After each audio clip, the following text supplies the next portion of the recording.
Alec is the first regenerative and A2 certified ice cream, correct? We are the first and only Awesome. regenerative organic ice cream. They've done studies and they've found that people who consume 100% A2 dairy experience significantly less lactose intolerance-like symptoms. So inflammation, bloating. So the raw milk thing, I do think it sometimes gets overbilled as this health savior, where it's a nice thing to add into your health routine, but you're not going to drink raw milk and all of a sudden your life's problems are going to go away. Yeah. When I started the company, everyone was asking me, why aren't you doing plant-based, or will you do a plant-based product line?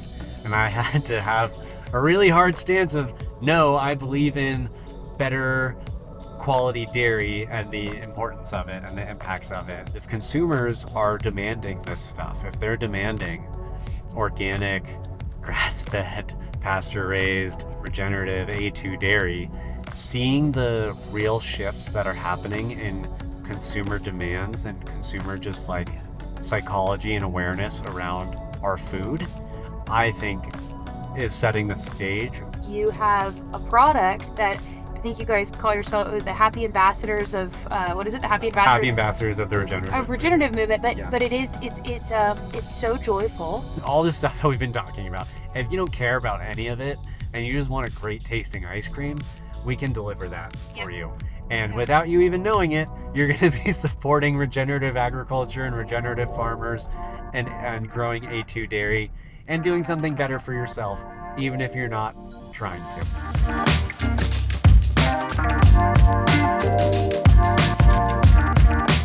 Hey, we are here in beautiful Petaluma in the Bay Area in California. I am going to pick up Alec Jaffe.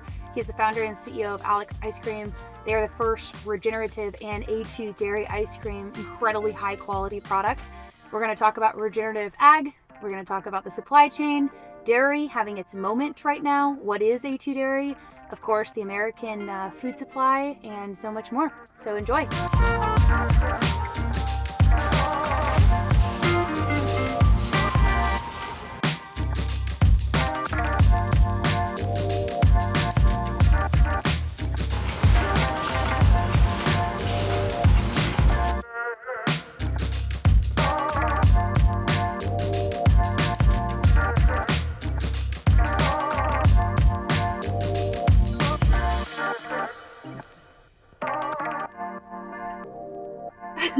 Push it hard. Push it.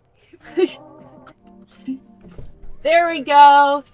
You're the fourth guest. Thanks for doing this. How's it going? Good. How are you? Good.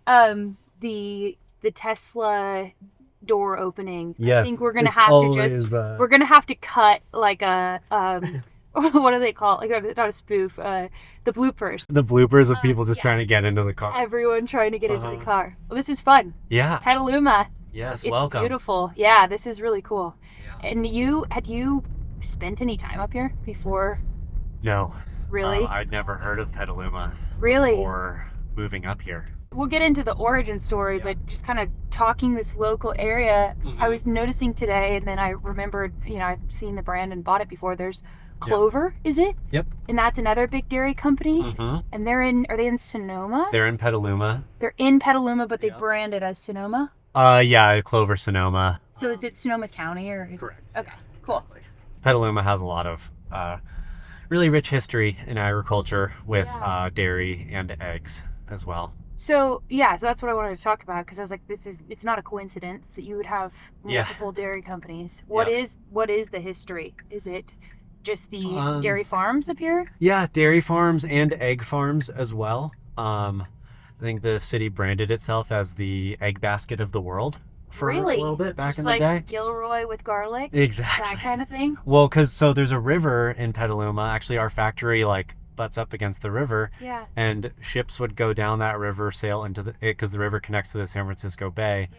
And then eggs would be shipped out from the port of San Francisco and Oakland. There's there's actually the Butter and Eggs Festival every year in Petaluma. Cool. That's a little town fair or a town parade. So cool. Yeah. And so that's how the roots here make sense of why we'll talk about the cool beginnings of Alec's. But yeah, it's something I we're both from California. It's kind of Yeah. funny, at least right now, we're doing the swap, right? We're down not too far from where you grew up in Orange County. You're Yep. up here in Northern California where Yep. I grew up. So it's kind of a fun swap. But Mhm. there's so much to be said about California, but I always, communicate to people, and this is something that's easily written off. It's like, this is one of the most, I mean, it's an agriculture powerhouse. So it's nuts, right? It's almonds, it's walnuts, pomegranates, a lot of citrus.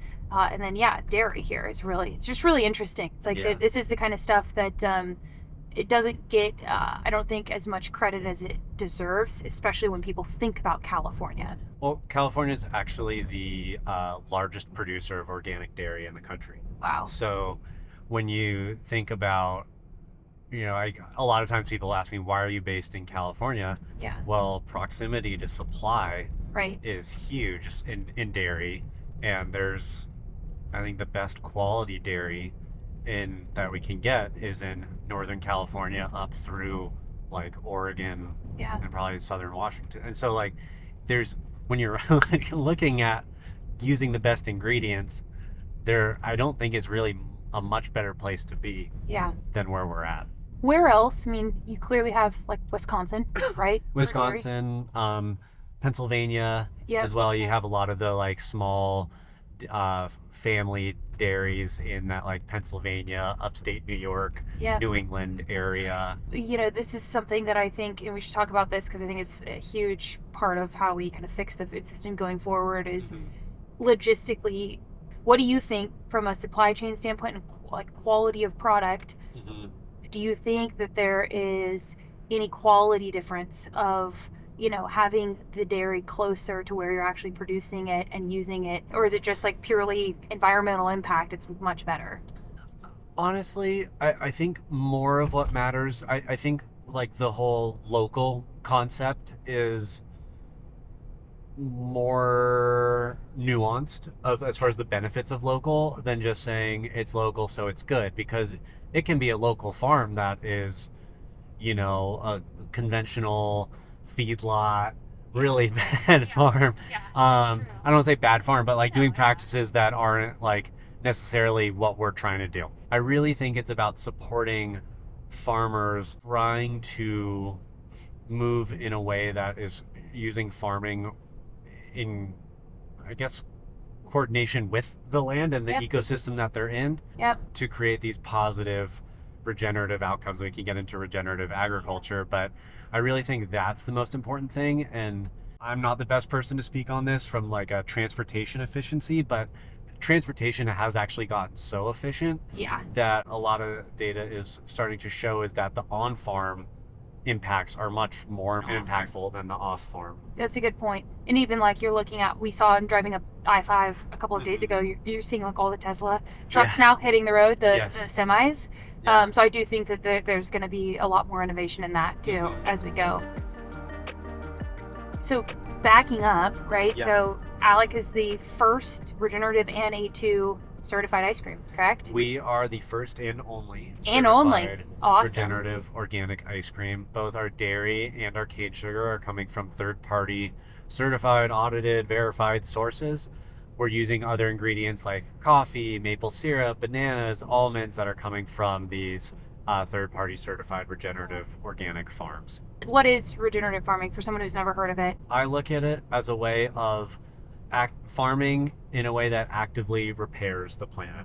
So you think about organic and how we started with organic, which is an oversimplified way to look at it is like, let's stop using these harmful pesticides and chemicals and spraying them on our food, and let's like stop hurting the earth. And so then regenerative is like, okay, great, we're stopping these harmful practices, but how can we actually actively repair or regenerate our planet?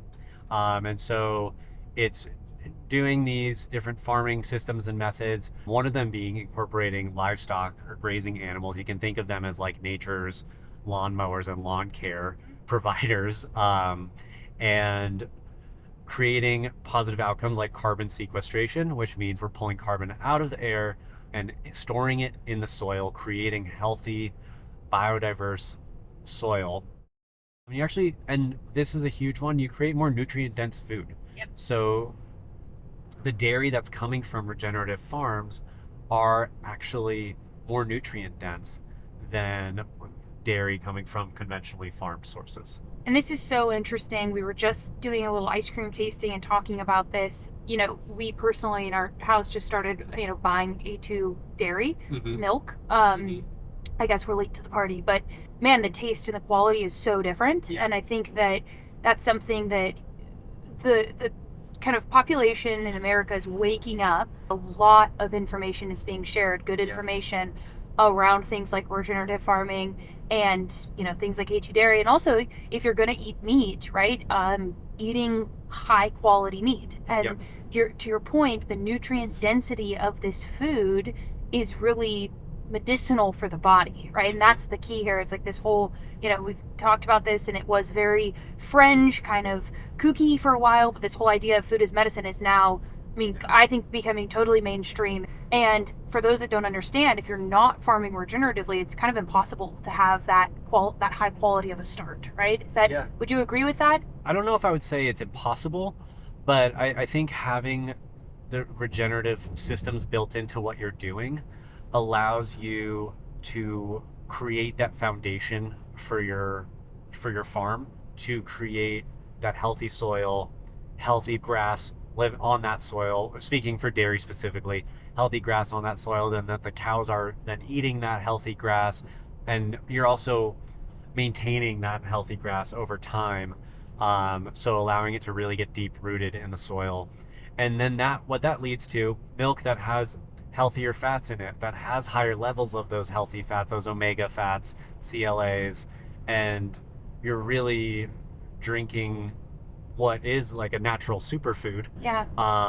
And it's hard you don't get that same quality from a nutrient standpoint from a cow that isn't out on pasture living in these regenerative systems. And so, yeah, like as far as comparing, if we're looking at regenerative versus conventional, it is impossible from a conventional standpoint. And then on the A2 piece as well. Yeah, what is A2? This is something that I think everyone should know. It's fascinating, and I'm just learning more about it. And how did we split, right, between A1 and A2? What is it, 1,000 years ago or so? Yeah, so A2 is a beta-casein protein found in milk. And so all mammals produce this A2 beta-casein protein. But cows, a long time ago, naturally started mutating and producing an A1 protein instead of the typical A2. And so certain breeds are more likely to produce the A1 variant than others. That one of the breeds that is more likely to is called a Holstein cow. So Holstein cows are the black and white spotted, kind of like the typical classic dairy cow that you're used to seeing. That actually didn't used to be the typical dairy cow that was used in America. It used to be Jersey cows, which are the brown cows, which are more likely to produce A2 milk. Okay. And so Holsteins started getting more prevalently used in the U.S. because they produce the most output. They are the workhorse cow. So it was supply. It was supply and production. All the milk that you're buying, if it doesn't call out A2, is A1 milk. They've done studies and they've found that people who consume 100% A2 dairy experience significantly less lactose intolerance like symptoms. So inflammation, bloating, cut. Dog ran across. You know you're in farmland when there's just a when dog there's dogs running across the street. Trying not to hit them with a Cybertruck. Yeah. That'd be awful. This interview would really take a turn. Yeah, that would be sad. So you experience less inflammation, bloating, digestive issues, like skin irritation. There's a whole host of symptoms that people experience significantly less of when they're consuming A2. And as we're learning more and more about how impactful gut health is on your So like these cows we're driving by, these cows right here. Yep. Just because it's perfect timing for this. Holsteins. Holstein. So they're like the typical black and white spotted cows. Those guys, what you would say, are producing A1. Correct. So were those cows, was that like a specific breed that was brought to America for production? Or was it where was the split as far as like American dairy manufacturing? Do you know? It was more as our system became more industrialized. Okay. But A2, most of the cows are brown. So that's also a really good question, because people will then say, well, I get all my milk is Jersey milk, so that means it's A2. Yep.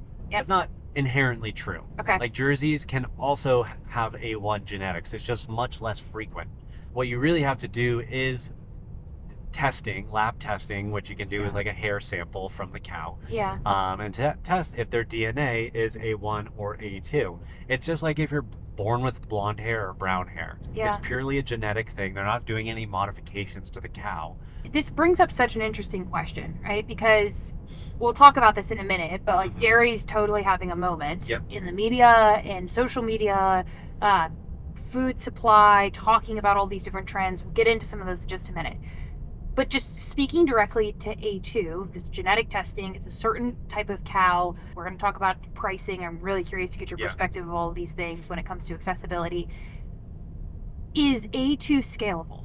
Just let's talk America, not global, but is A2 scalable from your perspective right now? What would it take to overcome A1 if that was the goal for a higher quality dairy? Yeah, I mean, A2 is definitely scalable. It just will take time of converting herds over to A2 genetics and A2 cows. And so. And are people breeding A2? Okay. Yeah. So it's a combo of like buying A2 cows Yep. and breeding A2 cows. Okay. And so that transition is happening though, where farmers are seeing the trends, and so they're making that switch over. Who's driving the demand outside of companies like you that's including it in a downstream product? Is it the health crowd? Is it the parents? Is it the the families that are dealing with a bunch of allergies? Who do you think it is that's really driving the demand? This has been so interesting in that A2 has been across so many consumer types. Parents, older folks, younger folks, male, female. It really is varied. And I think because it's such a simple, basic need of, I want something that doesn't make me feel bad. Yep. And is like inherently better for me. And that spans across everybody. And so it's been really interesting to see, I would say over the past 3 to 6 months, the awareness level around A2 has jumped. And where people are coming up to me at events or demos and they know what A2 is. It's still early and growing, but the frequency at which people know about it has definitely increased. This is very, very recent. There is a ton of discussion happening online about dairy, quality of dairy. A lot of this is, I will just kind of brand it as the Maha movement out there. It's talking a lot about raw dairy. I was just listening to something about, a mom talking about raw milk and how there's all these studies coming out of Europe that they've looked at, and they're like larger studies. I haven't looked at them yet. I have to look at the mechanism of action, but it's looking at 1,000+ kids and how the raw milk, because it's rich in certain anti-inflammatory properties, etc., helping with upper respiratory tract infections, common colds, influenza, things like that, right? So very healing, because again, and this is something that's interesting now being a mother that breastfed, it's there's parallels to draw from breastfeeding, right? There's parallels because cows, mammal, and there's things like colostrum that's in the milk. So all of this to be said, very interesting timing. Why do you think it is? Because the other thing, just to put for a frame of reference, especially I've been now kind of in and around the food and bev, natural food industry for 12 years.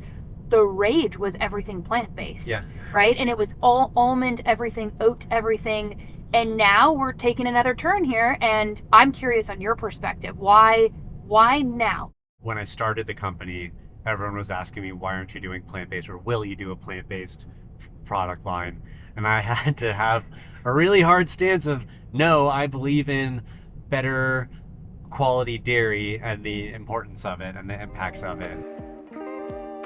So the raw milk thing, I guess Yeah, what is your opinion of raw milk as well? This is also a fun question to ask. Yeah, so I've drank raw milk plenty. I don't actively drink it now, and it's not. I just kind of don't. It's not like out of any like really charged stance one way or the other. I do think the raw milk, as we talk about scale, Yeah. I think there are some inherent challenges with scaling raw milk. Yeah. You really should know your source from raw milk, because I think to just gloss over the health risks of raw milk from a food safety standpoint, not Yeah. from like a, is this thing good or bad, but it is raw, and milk is a high risk Yes. from a harmful bacteria Yes. food. Yes. And so I do wonder about the like inherent food safety risks around mass produced and distributed Yeah. raw milk. So do I. So do I. And if you, it's hard for someone who's like, let's just say consuming a lot of the social media content on the benefits Yeah. and trying to make sure that there's access to this stuff. Yeah, there should be access to this stuff. But I also come from when you've been in manufacturing Yeah. and you've seen it, and then you've seen distribution, and frankly, the opportunity for breakdown and supply chain, cold chain to be compromised. There are so many things that people don't see and don't realize Yep. that should cause you to pause and just ask, is this healthy at scale when you're seeing crazes where it's sold out everywhere and they're going to be trying to get as much to the shelf as possible. I guess as more science comes out, we'll see. I do think it sometimes gets overbilled as this health savior, where Yeah. it's a nice thing to add into your health routine, but you're not going to drink raw milk and all of a sudden your life's problems are going to go away. Yeah.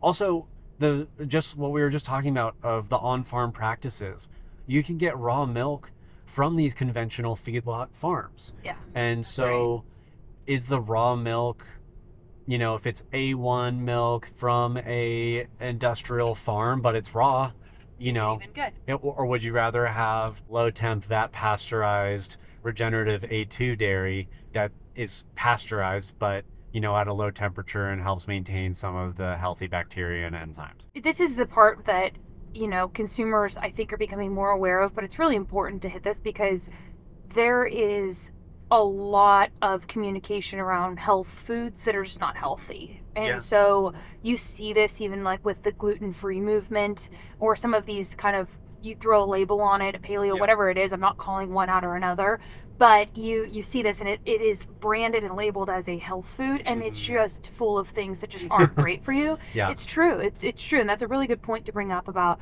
the raw milk, because it's again, it goes back to the quality, right? It Yeah. goes back to the quality of the soil, the ingredients, the farm, because this will be something that it perhaps is a craze, right? And Yeah. then you have a label kind of slapped on it, and then we end up in the same position that we were at, where it was like, oh, that actually wasn't as good as we thought. Yeah. I think ultimately for me, the raw milk thing, I think if it's done best, what it really should be is a know your farmer at the farmer's market. Like, Yeah. I trust this source. I know who is selling me this raw And milk. it's coming very and local. And it's coming Yeah. very local. But if you were to say, looking into the future, Yeah. the ideal state of American dairy Yeah. production and consumption, what is that? Yeah. I always want to be sensitive about this because I am not a dairy farmer. Right.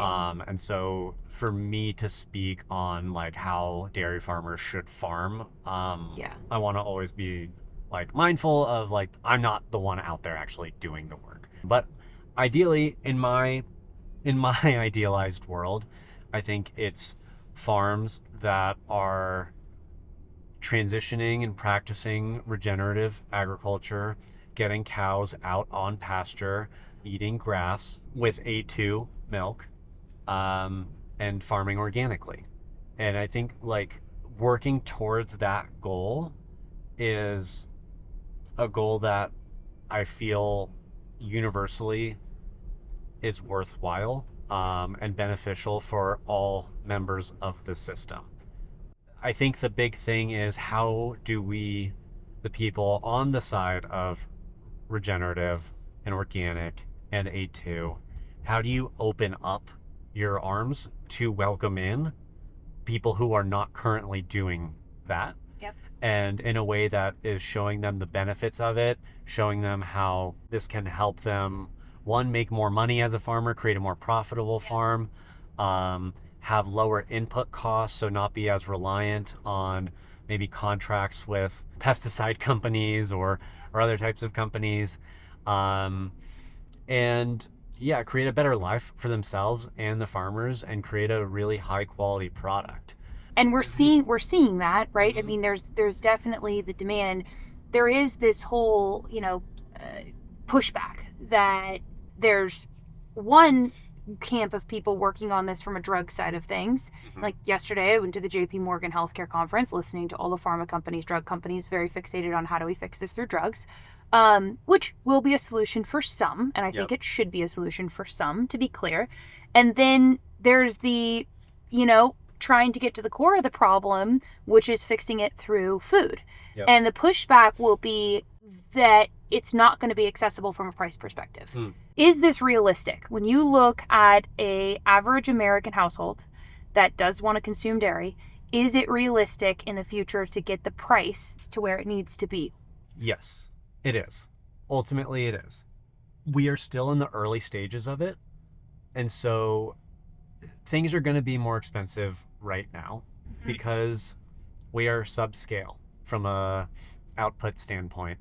And there's also a lot of processing resources that need to be allocated. Like infrastructure for production? Exactly. So a big thing missing in the whole regenerative movement is the middle step, which is the processing.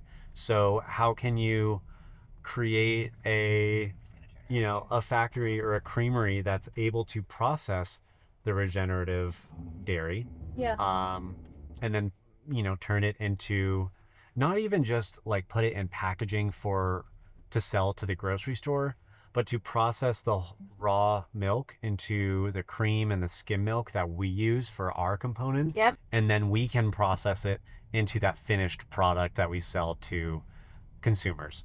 And you see this kind of across the board, where it's either oftentimes a scale issue, where these large processing facilities have minimum quantity requirements to just run their production line. Yes. And there's not enough quantity of the regenerative grain, let's say, to even process it. It's more expensive to do so. Is there any type of like monopoly in big dairy?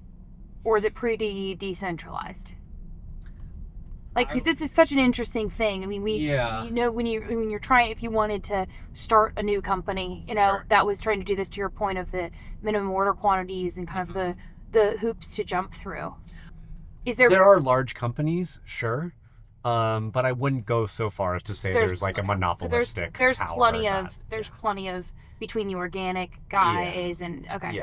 Yeah. And that's the interesting thing, because you can apply this kind of same thought to food. Mm-hmm. And the other thing that I've been talking to a lot of different people about too with food is you have to also understand that so much of our world, love it or hate it, the reality is it's based on the incentive structures. And the incentive structure in the American food industry has been to add things like high fructose corn syrup, right? Because there's an unnatural subsidy that's on things like grain and corn and wheat and everything. Yep. And then that gets processed into things like high fructose corn syrup, which becomes very addictive, right? And then on we go. And so what if you see a difference in FDA, and you see a difference in really, and this is something that I'm hopeful about as we move forward here into 2025 and beyond, is that we see different things be subsidized. What if A2 dairy was added to the SNAP program, Sure. right? Yeah. Where, families that are getting aid instead of buying low quality dairy are able to get higher quality dairy. Of course, you have to look at, okay, can you supply that to a Walmart, right? Yep. Walmart's, I think it's 25+% of the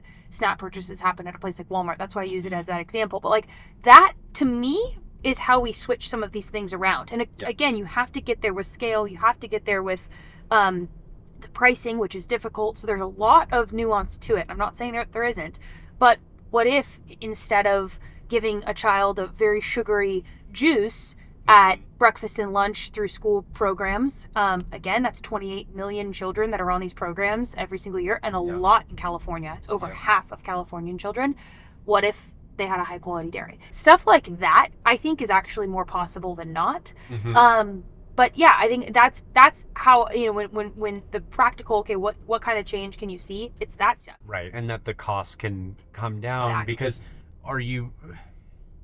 how much of the like what people are paying for food is the actual cost of food versus like you said, an unnatural price point that's been created by the systems and structures that we have set up in our government. And like, this is a kind of a fun factoid that people don't know. I mean, a lot of people don't know, but soda is the number one item that's purchased with SNAP or food stamps, right? So then it's quite literally like just a diabetes IV, you're just getting it. And then to make it matters worse, a lot of children are buying that. So yeah, I mean, just kind of taking a step back, Regenerative, A2, your personal story. Let's get that captured too, because obviously you're very educated about these things. You're clearly committed and enthusiastic about making sure that better products get out there and that people know, they're educated. And that's part of the whole thing, whether it's, probiotics, what we do, or whether it's a new food item that's coming out.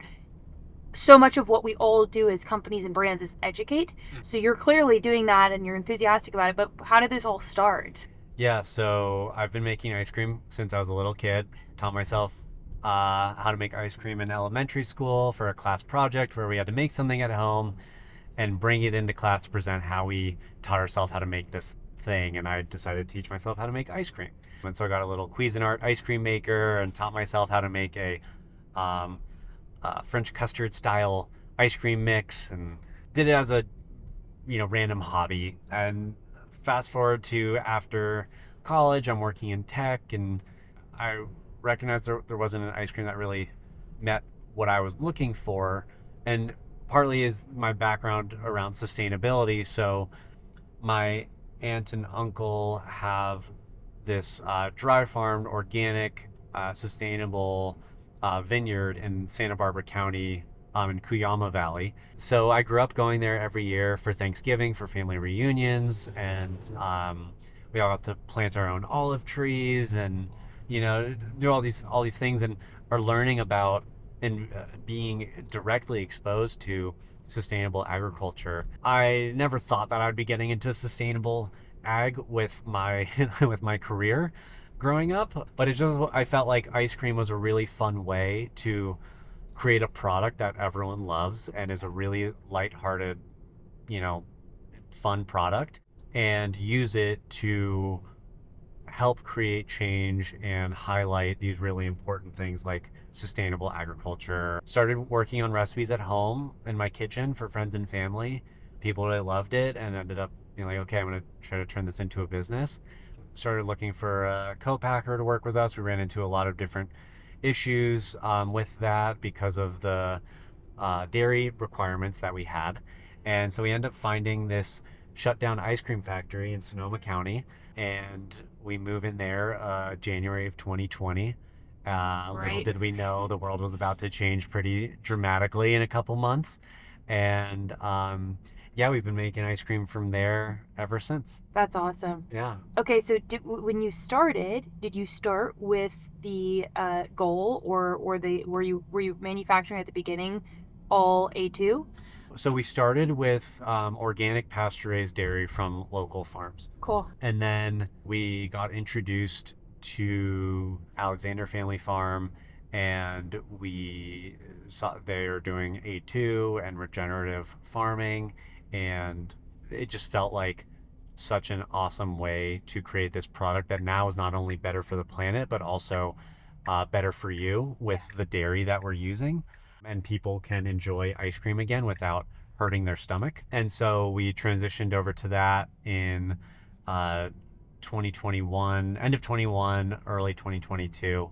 And from there, we've seen a lot of growth where we launched nationally in Whole Foods and Sprouts, and now we're in around like 2,000 stores around the country. Yeah, and if you haven't tried the ice cream, I mean, I'm biased here, and I just tried more right off the production line, but it's incredible. We had our whole family try it over Christmas, and everyone loved it. And they said, "Oh, we can tell that these are your friends because the quality of the ingredients, the quality of these ingredients are so great." And so you notice when you consume a product, especially when it's food, you can tell the difference. You can taste the difference. We were just talking to your R&D manager about this. You can taste it. You really can. Whether it's just drinking the A2 milk or whether it's eating ice cream, it's the same thing with meat, right? You can taste the difference in different steaks. If you're having a high quality protein, it makes a big difference. You've had so much proximity to these farmers and working with them, whether you're just working with them kind of with your sleeves rolled up trying to purchase cream or whatever it might be, or actually on the farm, your aunt and uncle. What do you think are some of the biggest challenges that American farmers face right now? I mean, I think from like just the inflationary impacts of their inputs going up pretty significantly, and that's trickling down to you guys. And so it comes to us where now the cost of ingredients is higher, and we have not raised our prices since we've been out in market, but it is hard when like it's kind of just a chain-wide impact. We have the same thing. Yep. And then I think also that having pricing that makes it work for the farm, and being able to not get squeezed on price by larger companies who are saying, well, here's what we can afford to pay, so like here's what we're going to pay. And so I think that's the biggest. Those are two large challenges. And so it'll be interesting as people start to look for higher quality sourced foods, how that changes things for farmers. Are you optimistic about the future of the American food system? I am, because what is really cool to see is, like, to get back to your question that you asked a while ago of like, have we gone from plant-based, so much of being like plant-based to people getting more into milk and eating meat and all these things, and people are looking for like the real version of healthier food. Right. And so that consumer-driven momentum is what is going to make the impact all the way up the chain. And because if consumers are demanding this stuff, if they're demanding organic, grass-fed, pasture-raised, regenerative, A2 dairy, the system is going to shift over to that. But if people don't want it or don't really care about it as much, well, then what's the incentive for everyone else to want to create that product and put it out into the world if no one's going to buy it? And so seeing the real shifts that are happening in consumer demands and consumer just like psychology and awareness around our food, I think is setting the stage for more long-term, long-changing shifts in how we do things. Yeah, I totally agree. And one thing that I think is just fun, and I'm so glad that I was able to meet you and your wife Allie, because it's just been awesome to get to know you guys. But one thing that's I think is super fun is that you have a product that I think you guys call yourself the happy ambassadors of what is it? The happy ambassadors of the regenerative movement. But it's so joyful. We talk about this like with children, people are going to eat ice cream, and I understand there's like the hardliners from a health and wellness perspective that are just not going to do it. They don't want any sugar. I understand that. I respect that. But you have to be realistic.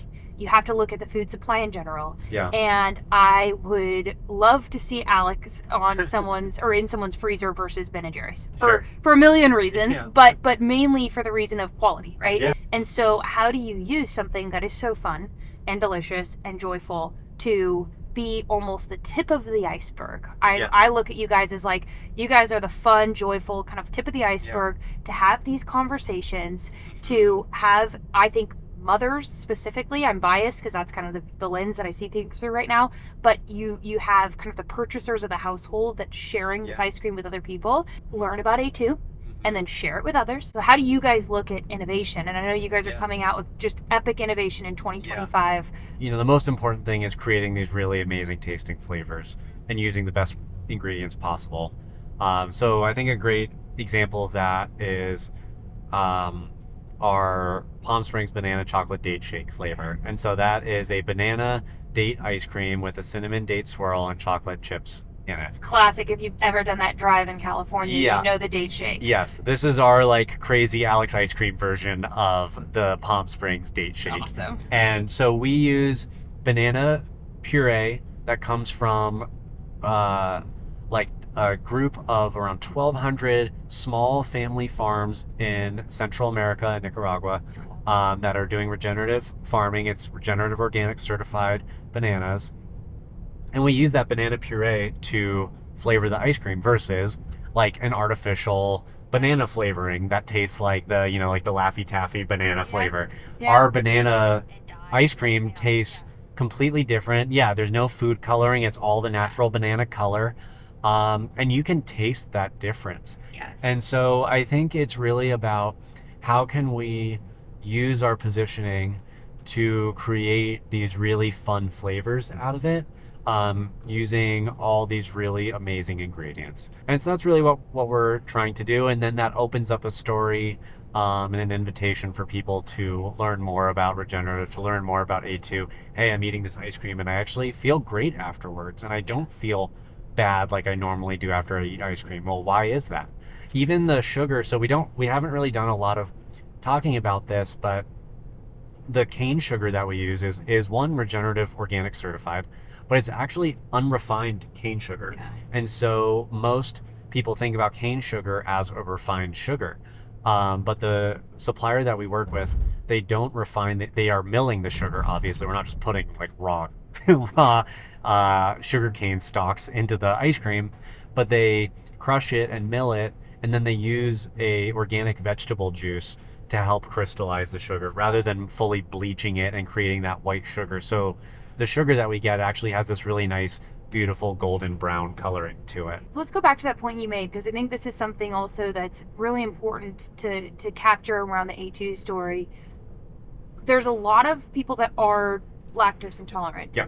However, there's a lot of people that think that they're lactose intolerant, but they're not. Mm-hmm. They're just simply drinking or consuming low quality dairy. Yeah. So then they switch over to an A2 and they, are like, wow, my stomach doesn't hurt. Mm-hmm. So from a digestive perspective or a gut health perspective, how do you guys look at that? And if you can just explain kind of why that might be for someone who has that experience. Yeah. So a common misconception is, it's A2 milk. That means there's no lactose in it, right? And that's not the case. There actually is lactose still in the milk or in our ice cream, but the A2 casein protein or the A1 protein has a different structure than the A2 protein and just digests differently in the human stomach. And so, like you were talking about breastfeeding, so in human milk it has that A2 protein. Yep. And so whereas the A1 protein doesn't exist in humans, and so it's really just the stomach reacting to that protein and just not digesting it well. Yeah, so to be clear, A2 more closely mimics human breast milk than A1. Correct. Which is why you see consumers having less digestive issues, less gut microbiome issues, etc. So again, still has lactose in it if you are truly lactose intolerant. However, most people are not lactose intolerant, or they may not be, and they're just consuming terrible quality. Yep. This is like the classic story of someone going and spending time in Europe, right? Yes, and exactly. Eating a higher quality dairy, eating higher quality gluten, right? And then they come back and they're like, my stomach's wrecked. I mean, that's like the age-old story now of our generation. And a lot of people that have immigrated to the U.S. have been like, it took me a year to just get my, stomach in line. So, okay, so then the other question about that I was curious about is globally, where else? I mean, what is the standard of dairy in Europe, and is A2 a standard in other parts of the world? Not really. You have breeds of cows that are more prevalent in Europe that are more likely to produce the A2 milk. And so I think that's what leads a lot of people to probably feel a little better when they're consuming dairy in Europe. But again, there's probably some A1 likely mixed in there, but the percentages are completely different, as well as the feed of what the cows are eating in Europe. And so you're likely getting smaller production farms that are on pasture more, so the cows are eating grass, and so just a higher quality milk overall, and more likely A2. And then we're starting to see A2 really grow in Asia as well. Interesting. What parts of Asia? Like China, East Asia. Okay. And that population has historically had a lot of issues digesting dairy. But A2 has really started to grow pretty rapidly there in that market, and because people are able to digest it more easily. Where do you think the future of the category goes in the US? I mean, are you seeing A2 competitors come up in the ice cream category? Where do you think kind of ice cream and novelties goes? Because yes, like we're saying, there's this huge movement towards health, wellness, better for you. Yeah. But we're still going to have, an ice cream category, a novelty category. I think it's going to grow and evolve. And there have been a lot of better for you kind of brands. But what do you think that when you go to the freezer section and look at all the pints and what do you think that looks like in 2030, in 5 years? I think people are looking for that combination of health and indulgence, specifically in the ice cream section. Yep. And I think when you over healthify ice cream in a way that it reduces the taste to a noticeable level, you may have trends that pop up around that. But I do think ultimately you're having ice cream because you want an indulgent snack or dessert. Yeah. I'm really excited about some innovation that we have coming later this year that really does combine better for you health and taste. But you look at like a lot of the low calorie ice creams that have come out. We're seeing a lot of protein ice creams come out, and a lot of them don't really taste that good. Yeah. And so it's very important. It's like, what's the point of eating, to me at least? Yeah. Everyone can have their own perspective on it. To me, what's the point of eating ice cream if it doesn't taste good? This is going to be a cultural shift of quality versus quantity. Yeah. When we consume Alex, we don't consume it every single night. Sorry. Yeah. But that would be way too much. But we do consume it, and we consume it mindfully. It's like it's a treat, right? It's how ice cream should be. It's something that you can have and you can enjoy. But the whole concept of you can eat a whole pint is not healthy to begin with, because that's just not a great idea for portion control. You shouldn't need to consume an entire pint of ice cream. Yeah. That's absurd. And so to try and reverse engineer and add, by the way, a lot of other ingredients that are not natural and not good to consume to create a quote unquote healthy ice cream to appeal to this overconsumption, that's where I think we've gotten way off, you know. And so I think there's kind of a cultural, and that is a cultural thing. That's definitely a uniquely American issue. Yes. So I think that's where we need to have a little bit more, again, slow down, be mindful, treat food as it should be, which is medicinal, right? And be understanding of where things come from. I mean, the ideal way for me to have someone consume our product and enjoy our product is by grabbing the pint, scooping it into a bowl, and giving yourself a nice healthy 1 or 2 scoops and enjoying that. Yes. And feeling satiated by it. Yes. And maybe every once in a while you go for that second serving, and that's fine. Enjoy yourself, but like not feeling like, oh, I'm gonna crush this whole pint and just like binge through it. Like I don't think that's a healthy way to have that indulgence in your diet. And like you can enjoy ice cream as part of a healthy, balanced diet. But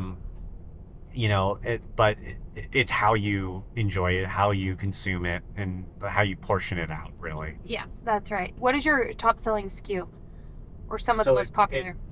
I would say our top 2 are our peanut butter fudge honeycomb, which is just delicious to me. It tastes like a a Butterfinger ice cream Yeah. almost, Yeah. but in the best way possible. And then our Tahitian vanilla bean, actually. Yeah. And so it's really cool to see one that's like really creative, unique flavor, really indulgent, but then the really clean, classic Yep. vanilla, but with our twist on it with Tahitian vanilla versus the typical Madagascar vanilla, which they have slightly different flavor profiles. We've got 14 flavors out in the market, and so we really have something for everyone. Two of our new flavors that have been that we were kind of like putting out our little bets on to see if they would do well or not, because they're a little more adventurous, was the banana chocolate date shake flavor that I mentioned earlier, and maple cardamom candied pecan. Wow. Which that one uses regenerative organic maple syrup. And we started with, okay, butter pecan, classic. What can we do to just up level that and make it super unique and put our Alex ice cream spin on it? And then maple butter. Who doesn't love maple butter? And then we added a little cardamom in there just for a little spice, a little extra flavor. And yeah. And so you've been, okay, so you're in thousands of stores, Whole Yep. Foods, right? Whole Yep. Foods nationally, Sprouts, a lot of natural food stores we love, like down in Southern California, Jimbo's, just Yeah, one of our love favorites. All of these just awesome retailers. Yep. And then you guys have started to do some stuff in grocery, or do you think that this is something that scales into grocery and mass? How do you look at kind of the next few years of the business? So we are going to be going into some retailers that are more conventional leaning. That'll be really exciting to see as we, get out into the market more and, exposed to more shoppers and different types of retailers. So yeah, I'm very excited to see how that goes. And ultimately, what I think is really cool about our product is if you don't all this stuff that we've been talking about, if you don't care about any of it and you just want a great tasting ice cream, we can deliver that for you. And without you even knowing it, you're going to be supporting regenerative agriculture and regenerative farmers and growing A2 dairy and doing something better for yourself, even if you're not trying to. And that's the importance for those that would give pushback about an ice cream or sugar or whatever. That's the importance. This category is going to exist. Americans are going to consume ice cream. Yep. You need to have great companies that are doing things the right way in all of these categories, because the category is not going to go anywhere. Yep. And to your point, you are shifting the values, right? You're shifting who gets the momentum as far as supply chain and demand by just having something that's delicious. And it's a very fine line, right, between doing something that's, better for you, better for the planet, but then also keeping in mind what consumers are demanding. It's very difficult. Yeah, I mean, I think that's where, like, candidly, a lot of better for you products and better for the planet products fall short, is that you're asking the consumer to make a sacrifice. And so with our products, I want to create something that is better for the planet, better for the consumer from a physical and health standpoint, and not sacrifice on taste, but actually have it taste better. And can the things that we're doing from our supply chain, so the regenerative dairy that we're using, like, it'll actually taste better and enhance the product versus, hey, try this, crunchy granola ice cream that is gonna be a little funky, but like it's better for the planet. But like, people ultimately are selfish and they want things that they're going to enjoy and be better for them. Yep. And that's on the brands. It's on Correct. the companies to develop things that are going to have the demand. So it's great to see that there is a shift in what Americans are prioritizing. And I do think there's going to be just a massive shift in our food system, and things are going to get better. They can't get much worse in a lot of ways, so they have to get better. Yeah. And we have very much so bipartisan discussion, and it doesn't matter young or old. I think there is just a big wake-up call. And so that's positive, because there will be some change. But yeah, it's on the brands. It's on companies like yours and mine to create products that people actually want. As we close up here, what are you guys most excited about? Where can people find your products, and any other closing thoughts or things we didn't hit on that you want to? Yeah, we've got a couple new flavors coming out in April, so keep an eye out for that. Very, very excited about those. We have a new product that we're coming out with that It's gonna be I awesome. am super excited about, that really, I think, levels up better for you ice cream in a way that hasn't been done yet, and with functional benefits, with taste, it just is super exciting. And then, opening up new distribution, getting into new stores, and so keep an eye out on our Instagram as we announce those, new launches and new retailers. But that'll all be coming, like kind of April, May time. Yeah, and I would just say too, I mean, these guys are doing a great job. We've found them to be just super informative on educating on regenerative ag, A2, all of that. So it's a fun follow on social media. I think the reality is this is just getting started, and Yeah. I'm super interested and really glad we met, because I'm interested to pick your brain about how this category evolves as Yeah. it goes. And again, it's there's this kind of tension that you have.